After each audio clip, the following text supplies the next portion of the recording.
진리를 기뻐하며 그 진리와 함께 하시는 여러분을 귀히 여기며 문안합니다. 하나님 말씀 히브리서 11장 8절로 10절입니다. 믿음으로 아브라함은 부르심을 받았을 때에 순종하여 장래 기업으로 받을 땅에 나갈새 갈 바를 알지 못하고 나갔으며 믿음으로 저가 외방에 있는 것 같이 약속하신 땅에 우거하여 동일한 약속을 유업으로 함께 받은 이삭과 야곱으로 더불어 장막에 거하였으니 이는 하나님의 경영하시고 지으실 터가 있는 성을 바랐음이니라. 아멘. 아브라함 믿음을 말함 그 셋째 시간입니다.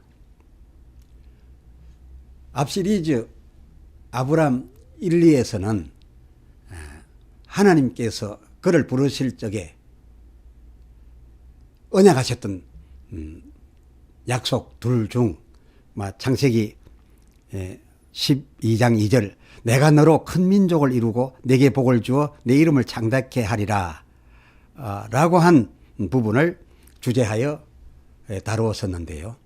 오늘은 그 두 언약 중 창세기 12장 1절 너는 본토 친척 아비 집을 떠나 내가 지시할 땅으로 가라 하셨던 그 명에 대하여 과연 이 아브라함 그 명에 대하여는 하나님 앞에서 어떻게 하였었는지를 주제하여서 말씀드리겠습니다. 창세기 12장 1절 하반절 내가 네게 지시할 땅으로 가라 말씀하신 것에 관련하여 그 5절 아브라함이 하반절 가나안 땅으로 가려고 떠나서 마침내 가나안 땅에 들어갔더라 라고 한 것으로 보아서 지시를 받자마자 그 지시한 가나안 땅으로 가려고 라는 것으로 연결되지요. 그리고 마침내 그 가나안 땅에 들어갔더라 라고 한 것으로 보아서 결코 그가 그 본토를 떠날 때 하나님께 받았던 지시 내용으로 보아서 그리고 그가 순행하여 갔던 그 현장들의 표현으로 보아서 갈 바를 알지 못하고 갔었던 것이 아니라고 밖에 볼 수 없습니다. 그런데 어찌 이를 받은 본 히브리서 11장 그 8절 하반절엔 나갈새 갈 바를 알지 못하고 나갔다 라고 한 걸까요? 이 아브라함의 창세기 기록과 본 히브리서의 증거가 서로 충돌하고 있지 않습니다. 이 해당 성경을 신중함 가지고 읽는다고 한다면 그 신중함으로 읽으면 이렇습니다. 하나님께서 아브라함을 부르셔서 가나안 땅을 지정하시고 그 가나안 땅에를 가라고 지시하셨던 것은 맞습니다. 그러나 그가 그 지시를 따라서 그곳에 이르러서 보니 그 땅에 살게 될 자, 곧 그 땅에 살아야 될 자로 맹받은 사람은 아브라함 자기가 아니었습니다. 창세기 12장의 7절 하나님께서 그 땅 가나안에 도착한 아브라함에게 나타나 가라사대 내가 이 땅을 네게 주리라가 아닙니다. 네게가 아닌 내 자손에게 주리라 하신지라 그렇게 말씀을 하시는지라 아브라함이 들으니 그렇습니다. 하나님께서 그 땅을 거기에 가라고 지시해서 왔었더니 그 땅을 자기에게 주다 하시는 것이 아니라 자손들에게 주시겠다. 그것을 내게 약속하겠다. 네가 지금 온 이 땅을 내 자손들에게 주겠다. 그 언약이었던 것이었습니다.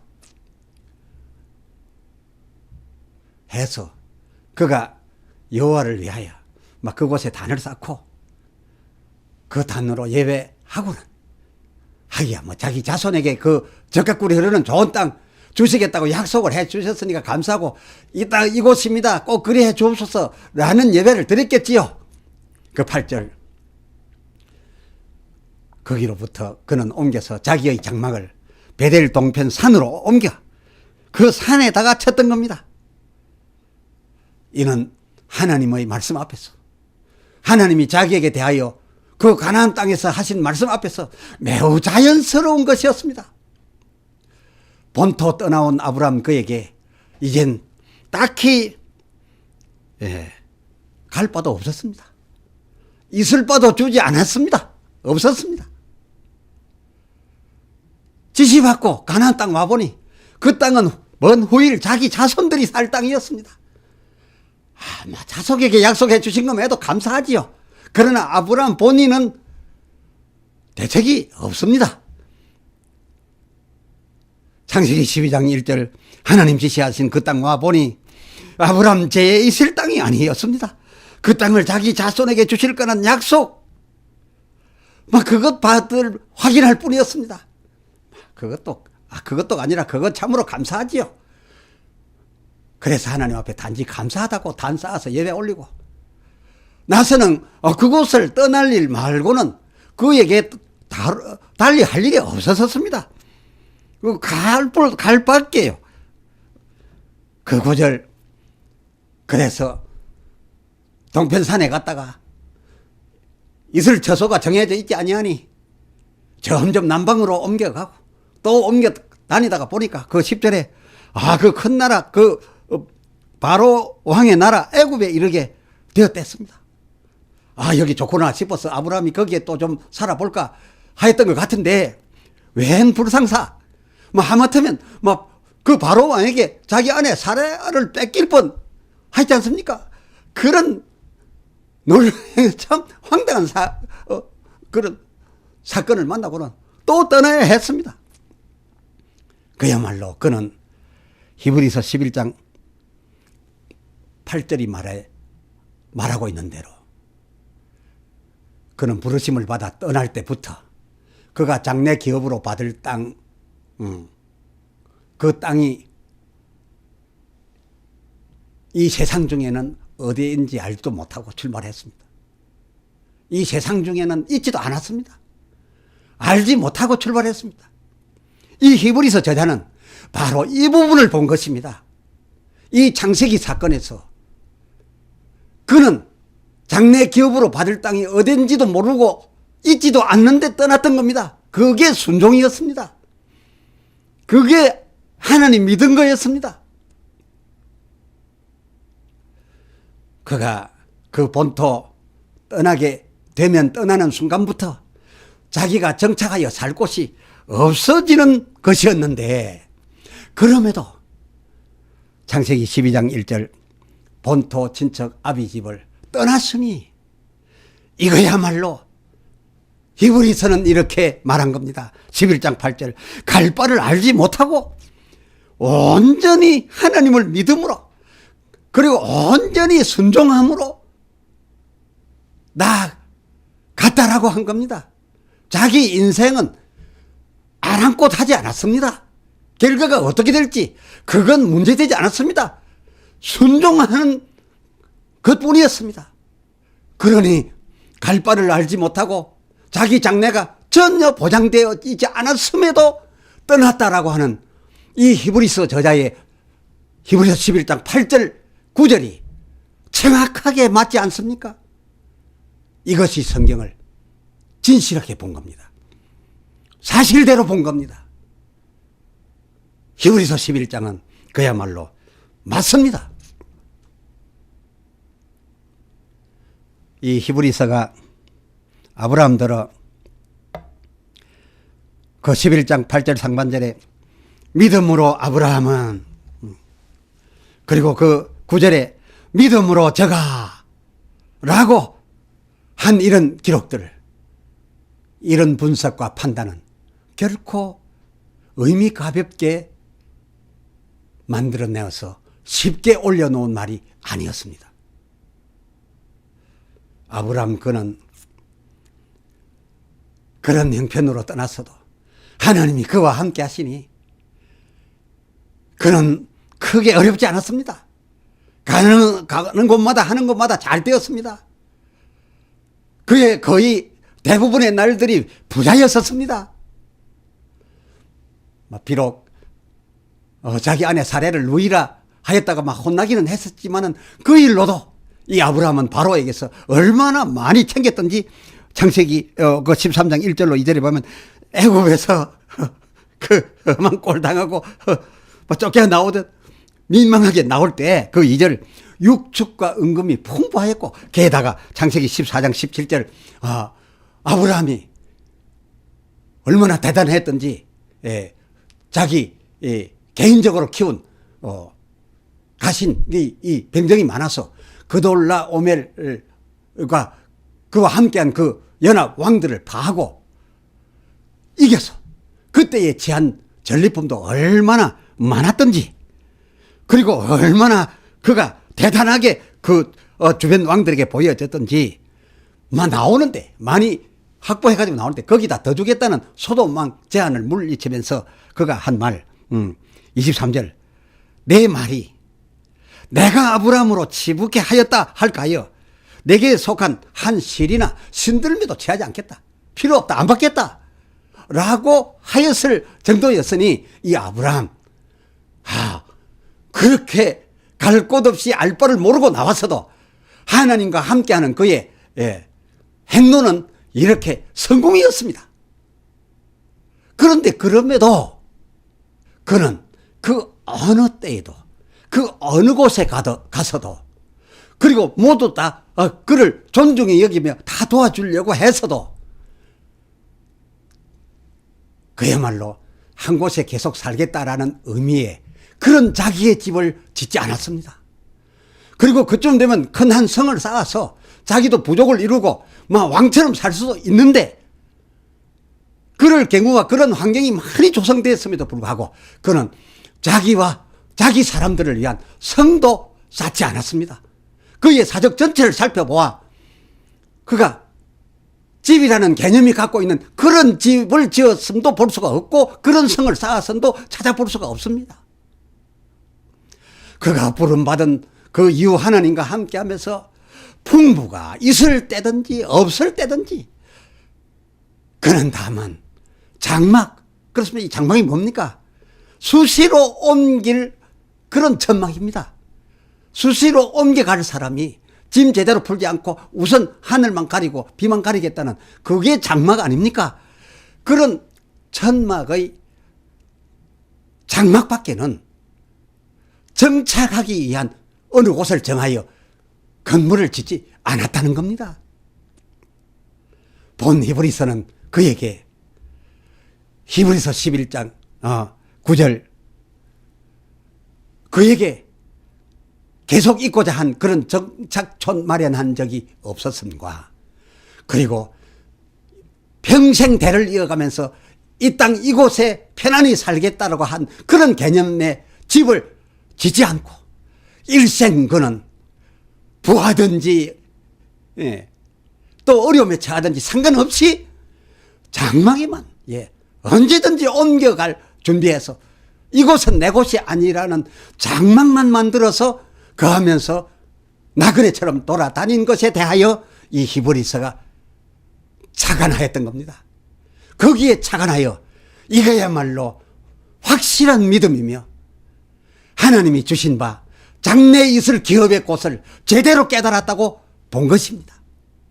무엇을 말하는 겁니까? 있든지 없든지 그가 가는 곳이 살기에 좋은 곳이든지 아닌 곳이었든지 그 땅 사람이 환영하든지 쫓아내든지 그는 그 어디일지라도 그 어떤 상황 환경일지라도 히브리서 11장 9절 상반절 그는 자기가 늘 외방에 있는 것 같이 나는 나그네일 뿐이다. 이 세상은 어디에 가도 나는 이 세상에 대하여는 나그네 신분일 뿐이다 라는 생각으로 살았었다는 겁니다. 이것을 히브리서 기자가 본 겁니다. 성령으로 깨달은 겁니다. 왜 그렇게 하였다는 겁니까? 그 10절 이것은 그가 하나님의 경영하시고 하나님의 지으실 터가 따로 있다는 겁니다. 하나님의 경영하시고 하나님 지으실 터가 있는 성, 곧 하늘에 있는 그 성을 바랐기 때문이었다는 겁니다. 하나님이 자기를 본토 친척 아비 집에서 이끌어낸 것은 거기에 있다가 거기에 묻힐 그곳이 내가 나서 영원히 묻혀 박혀 있을 곳이 아니고 내가 너를 이끌어내어 천국으로 이끌겠다는 하나님의 저에게 주실 하늘성, 그것을 바로 깨닫고 저는 일생을 살았던 겁니다. 그 본토를 당당히 나왔던 겁니다.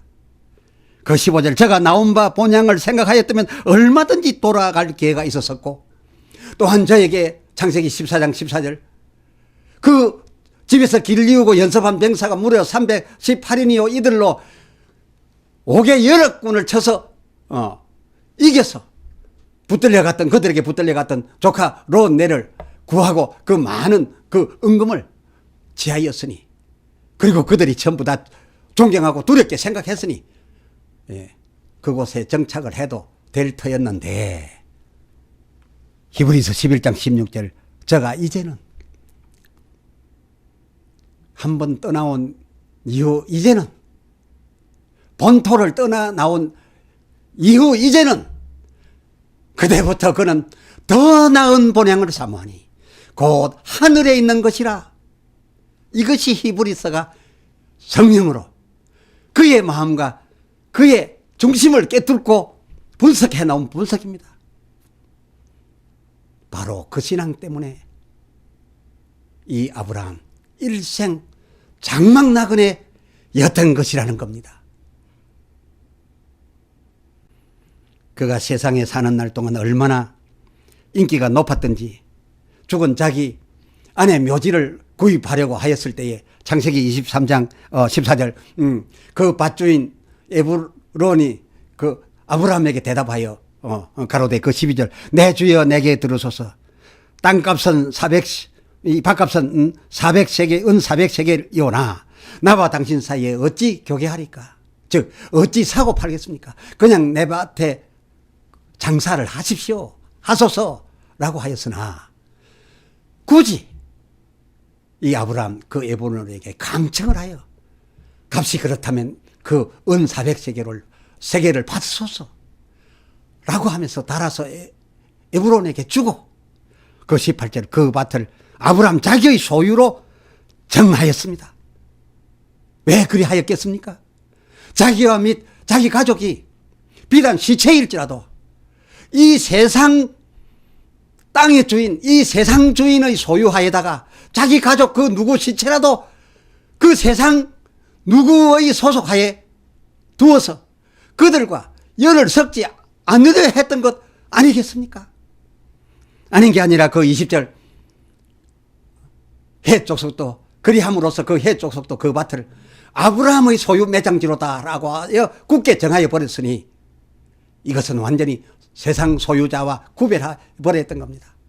여러분, 하늘에 대한 소망을 두고 우리의 본 주거지는, 우리의 본 영생처는 이 세상 어느 주소지가 아니라 하나님 계신 하느님 나라라고 해서 이 아브라함이 이 세상에 살 여건이 그렇게 좋았어도 철저히 그 가족의 시체마저도 이 세상 사람과 이 세상 어떤 그런 소속과 그런 소유에 섞지 않겠다고 했던, 이 정도는 되어야 하지 않겠습니까?